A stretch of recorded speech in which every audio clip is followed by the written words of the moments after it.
सबैजनालाई हाम्रो युट्युब च्यानलमा स्वागत छ। अनि मम्मी आज हामी के गर्दैछौँ भन्नु त? आज हामी बेबी र मम्मीको लागि हस्पिटल ब्याग तयार गर्दैछौँ। अब हामी चाहिँ बेबीको प्याकिङदेखि सुरु गर्छौँ। हामी के राख्छौँ तपाईँले हेर्नु होला। केही सामान राख्न हामीले छुटेछौँ भने चाहिँ हाम्रो कमेन्टमा लेखेर हामीलाई सजेस्ट गर्नु होला। ल मम्मी अब हामी बेबीको कपडादेखि सुरु गरौँ है त। अब हामी बेबीको यो कपडा बेबीको लागि चाहिँ हामीले पहिला अब कपडा नै राख्छौँ है। बेबीको लागि चाहिँ हामीले 1 2 3 4 5 अनि 6 सेट कपडाहरू राख्छौँ होइन। अनि यो चाहिँ बेबीको लागि स्वाडल हो। यो चाहिँ यो कपडामा छ अनि अर्को डिफ्रेन्ट कपडामा पनि छ। अब हामीले बेबीको लागि अनि स्वाडल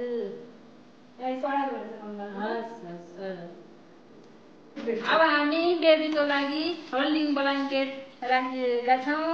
अब बेबीको लागि टवेल राखिराखेका छौँ।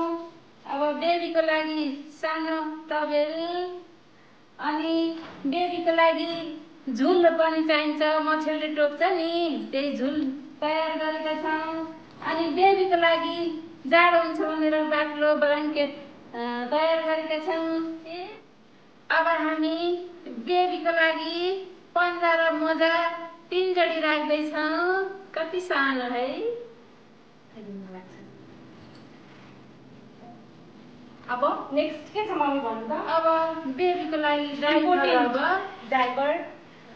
प्याम्पर डाइपर हो। केही प्रमोसन केही पनि छैन। अब हामी बेबीको लागि जन्मिँदा बित्तिकै आमाको दुध आएन भने आमाको दुध खुवाउनु पर्छ।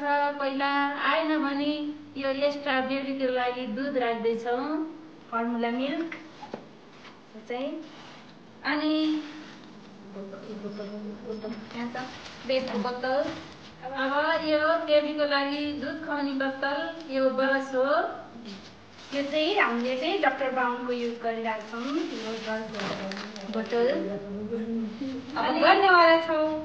अनि बेबीको लागि सेम्पू, साबुन अनि ओइल अनि पाउडर सब प्याकेज नै छ। प्याकेजमै हिमालयनकै हो। अब सानो बेबीलाई यही राम्रो हुन्छ भनेर हामीलाई धेरै सजेसन आयो यसको बारेमा। अनि त्यही भएर हामीले यही नै युज गर्न गएको है। यो चाहिँ यहाँ राखिदिनु। अब यो बेबीको लागि वाइप चाहिँ त्यही हिमालयनकै प्याकेजमा थियो यो वाइप चाहिँ। अनि बेबीको त भयो। अब केही छुटेको भए हाम्रो युट्युब च्यानलमा कमेन्ट गरिदिनु होला। अब हामी चाहिँ अब मम्मीको लागि राख्दैछौँ। अब के छ? अब यो मम्मीको लागि हस्पिटलमा लगाउने कपडाहरू 3 सेट मेक्सी। यो चाहिँ 3वटा गाउन छ। हामीले चाहिँ 3वटाले पुग्छ जस्तो लागेर चाहिँ हामीले 3वटा राख्यौँ होइन। अनि त्यसपछि यो चाहिँ घर फर्किँदाखेरि लगाउने 1 पिस। यो चाहिँ होम रिटर्न ड्रेस हो होइन। अब नेक्स्ट के छ मम्मी? अब 3वटा यिनी गाउनको भित्र लगाउने पेटिकोटहरू। यो सेटको लागि यसलाई चाहिँ हामी मिलाउनु पर्छ मजाले है। यिनी मम्मीको लागि भित्री कपडाहरू। यो चाहिँ इनर्सहरू। यसमा चाहिँ म्याटर्निटी ब्रा अनि पेन्टिजहरू छ। यो अब सुत्केरी बेलामा टाउको दुख्छ, त्यही चिसो लाग्छ भनेर बाँध्नको लागि नि, कपालमा बाँध्नको लागि टाउकोमा। अनि यो मम्मीको लागि टवेल चाहिँ मुखहरू पुस्नको लागि टवेल छ। यो मोजाहरू, यो सक्स छ। यो मम्मीको लागि प्याडहरू। यो चाहिँ हामीले न्यू ममको युज गरिरहेछौँ, एकदम राम्रो हुन्छ भनेर। हजुरहरूले पनि त्यही युज गर्न सक्नुहुन्छ। अब नेक्स्ट के छ त मम्मी? यो पिलो, ब्रेस्ट फिडिङ पिलो मिलाउनु त। यो चाहिँ ब्रेस्ट फिडिङ पिलो हो। यसले चाहिँ सजिलो हुन्छ ब्रेस्ट फिड गर्नको लागि भनेर। यो चाहिँ हामीले छुट्टै ब्यागमा राख्छौँ। हाम्रो यो सुटकेसमा अटाउँदैन, त्यही भएर मैले यसलाई साइडमा राखेँ है त यसलाई। अब नेक्स्ट यो के हो? यो चाहिँ युरिन म्याट बेबीको लागि। यसलाई पनि हामी साइडमा गऱ्यौँ है। अनि नेक्स्ट अब लगभग चाहिँ फिनिस नै जस्तो भयो हाम्रो प्याकिङ होइन। अब लास्टमा चाहिँ लगभग सकिसक्यो है। लास्टमा चाहिँ यसमा छ हुनेवाला मामुको लागि टोइलेट्रिजको सामानहरू अनि मेडिसिनहरू छ यसमा चाहिँ। यो पनि मैले साइडमा राखेँ अनि यति नै हो। अब भन्नु त मम्मी केही अनि अगाडि। अब हामी यति तयार गरेर हस्पिटल भोलि जाँदैछौँ। रेडी छौँ हस्पिटल जानको लागि अनि एक्साइटेड पनि छौँ। अनि त्यसपछि केही सामान छुटेको छ भने तपाईँहरूले कमेन्ट गर्नुहोला तल हाम्रो कमेन्ट बक्समा। अरू के छ मम्मी भन्न ट्राई गर्नु त? अरू हाम्रो हुनेवाला बेबी र मम्मीको स्वास्थ्य लाभको कामना गर्दै हामी यो पेकिङ गर्दछौँ। धन्यवाद। नमस्ते, Tata, by by. Hello everyone, सबैजनालाई मेरो च्यानलमा स्वागत छ।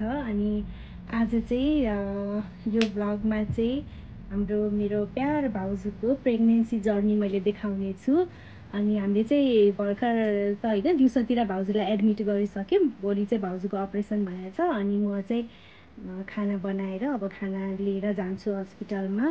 अनि 12 बजीसम्म चाहिँ खाना मिल्छ अरे, त्यसपछि चाहिँ खाना मिल्दैन। अनि त्यही भएर म अब फटाफट खाना बनाएर लिएर जान्छु। 7:30 8 बज्न लागिसक्यो। त्यसपछि अगाडि के हुन्छ म हजुरहरूलाई देखाउँछु।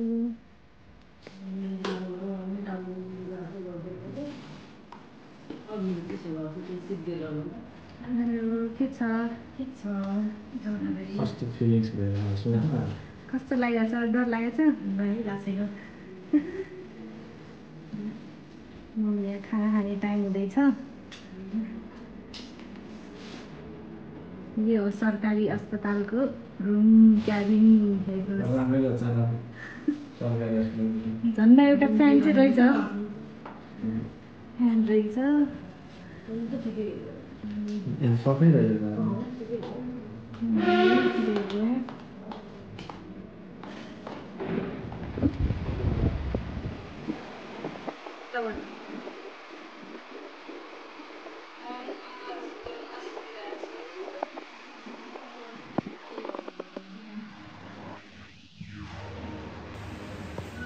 खाना खाएर सुत्न लाग्यो हस्पिटलमा। अब यहाँ सुतिरहनु भएको छ। यहाँ भाउजू निदाउने प्रोसेसमा। अनि यो बेड चाहिँ खाली छ। यो बेडको मान्छेहरू चाहिँ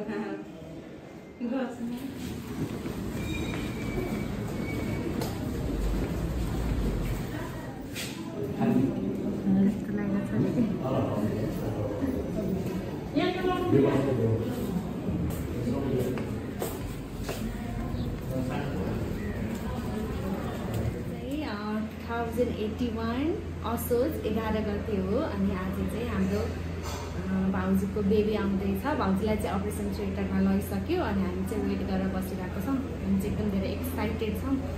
अनि गर्ल हुन्छ कि बोय हुन्छ भन्ने पनि थाहा छैन। अब लेट्स सी के हुन्छ, जे भए पनि राम्रो होस्। अनि हामी एकदम धेरै वेटिङमा छौँ। अनि बेबी आएपछि म देखाउँछु हजुरहरूलाई।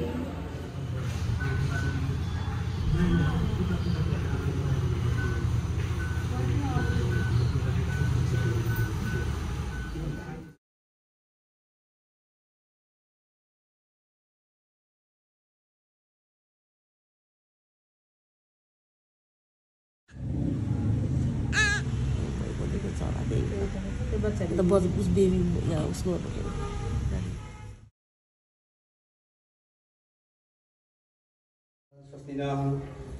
ऊखा विश्ववेदाः चन्द्राक्षो अरिष्टादिन्द्रियस्पत्रदधातुर्भृघटस्वामरुतः श्रीर्मातरः शुभं जावानो विदधे कुजगमयः अग्निर्जुवा मनवः सूरचक्षुषु विश्वेनो देवा अवसागमन्यः भद्रं कर्णेभिः शृणुयाम देवा भद्रं पश्येमाक्षभिर्यजत्राः स्थिरैः रङ्गैः तुष्टुवाग्मुसतनुर्भृत्यसि महिति वहितं शरदो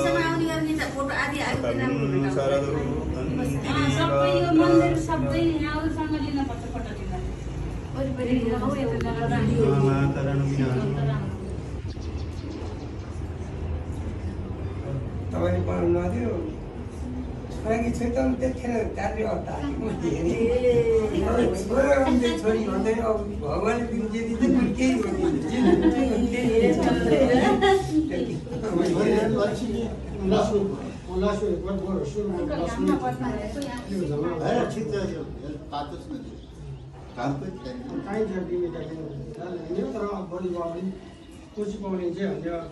शान्तिरेव शान्ति। अब यसो हजुरले यहीँ आएर छोप्नु त।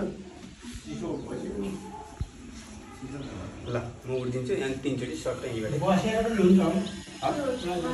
शान्ति। यहाँ आएर यसो 3 चोटि गर्नु ओम हाय यस्तो है स्वस्ति नस्ताक्षु अरिष्टनेमि स्वस्ति नो बृहस्पतिर्दधातु शुभं जामाति पूजागमयः अग्निजुहामनवः 3 चोटि गर्नु ल। यो रोग कष्ट व्याध चाहिँ सबै हराउनुहोस् भन्ने हो यो कामना। अब नाम आयो यिनको के आयो भने हजुरको अब कर्कट राशि हुन्छ 30 नक्षत्रको पहिलो पाउ आउँछ अनि मासको नामबाट चाहिँ भगवानको नाम यो महिनामा यसबाट चाहिँ नाम आयो है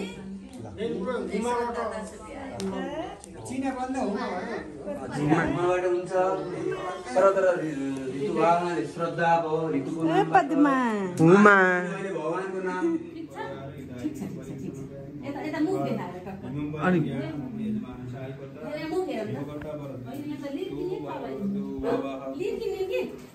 त्यो क्यामेरा हजुरले लिदिनु पर्यो यो दुई साथै यो लिएर त्यो माथि उहाँ यो बच्चाको आमाको पनि शिरलाई यसो घुमाएर क्षेत्रपात सुत्केरीलाई पनि यसो टाउकोमा घुमाउने नानीलाई पनि यसो सबैलाई बुवालाई पनि यसो घुमाइदिने शिरमा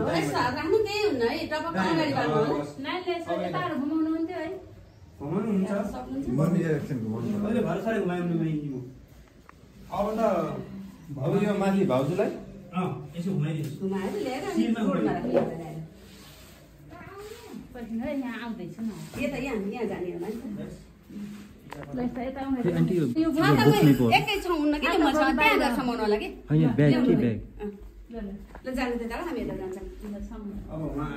माथि टाउको एउटा एउटा तल हात राख्नु हो त्यसरी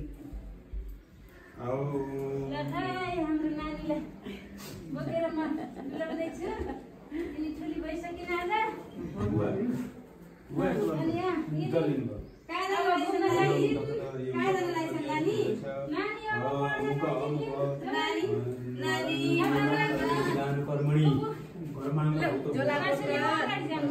झोला बोकेर छाता ओढेर पानी आउला फेरि घाम लाग्ला लट्ठी खै लट्ठीमा ल्याउनु यहाँ ल ल लट्ठी ल्याउनु यहाँ फोटो मुख पनि देखाइदियो ल ल हाम्रो नानी त जाँदैछिन् किताब कपी बोकेर पढ्न जाँदैछिन् ल छोडिदिन्छ लट्ठ परिछन् सक्नु बुढी मान्छे हजुरआमा कहाँबाट अब म त बुढी भइसकेँ नि बल्ल नाति नातिना बोक्दैछु ल यिनी त जाँदैछिन् पढ्न यिनले त राम्रोसँग पढे राम्रो पढेर फेरि पढे डाक्टर बने ठुली हुन्छन् अनि हाम्रो पनि उपचार गर्नु पर्यो यिनलाई रोग व्याध केही लाग्दैन ल ल अब फर्किने ताग्ला ऊ त्यहाँसम्म जाने होइन साग चोकसम्म ल ल ल यहाँ हजुरआमालाई हेर्न आउला हजुरआमा नातिनीलाई म त बुढी भइसकेँ नमस्कार नमस्कार नातिनी बोक्दा कुब्री परेर हिँड्दैछु ल हाम्री नातिनी किताब कपी झोला बोकेर छाता ओढेर जाँदैछिन् ल स्कुल गइन् ल अब फर्किन्छ bye bye see you tomorrow ल ल हजुर नमस्कार नमस्कार ल यति ढिलो आउने अङ्कित दादाले एकचोटि कल गरिहाल ल ल ल ल के छ अब के छ भन्नु हजुरले हजुर फुपू बुढी फुपूले भन्नु बुढी फुपू हजुरआमा भयो के अरे अब हजुरआमाको अब राम्रोसँग उपचार गर्नु डाक्टर बनेर छोरो राम्रोसँग तिमीले पढ्नु पर्यो अनि ज्ञानी हुन पर्यो यिनै हो नजरामाका कुरा त गर्छन् पढाएर स्कुलमा पुऱ्याएर लिएर आयो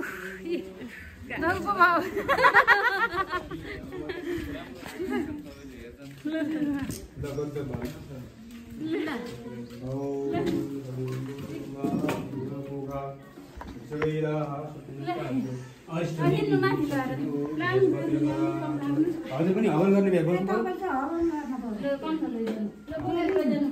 बुढाबुढीले हवन गर्नु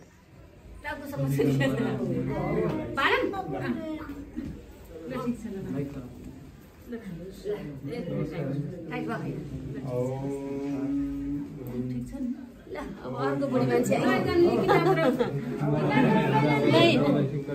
किताब अगाडि खिच्दै खिच्दैमा छाता चाहिन्न के अरे अब आयो है हजुरआमा नातिनी आए ल स्कुल पढाएर बोकेर लिएर आएको रोयो मेरो बाबा त रोयो मुख चाट्यो कि के भयो बिचरा पवन बाबाको खै त अनि फोटो आएन के अरे फुपू हजुरआमा